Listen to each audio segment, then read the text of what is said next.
હું પ્રોફેસર દિલીપ શાહ સ્વૈચ્છિક સંસ્થા અને એના ક્ષેત્રો સાથે શૈક્ષણિક રીતે અને સલાહકાર તરીકે પાંચ દાયકાથી વ્યસ્ત છું.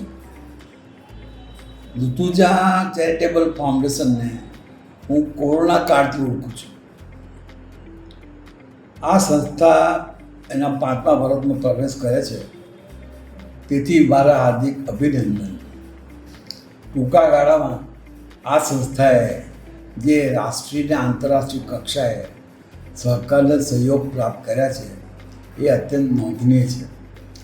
સંસ્થાની પ્રગતિ, એની ગતિશીલતા અને એની ક્ષમતાઓ જોતાં મને ચોક્કસ ખાતરી છે કે આ સંસ્થા આવતા વર્ષોમાં પોતાના સેવા કાર્યો સાથે અત્યંત નામાંકિતતા પ્રાપ્ત કરશે એવી મારી શુભેચ્છા છે અને અભ્યર્થના છે.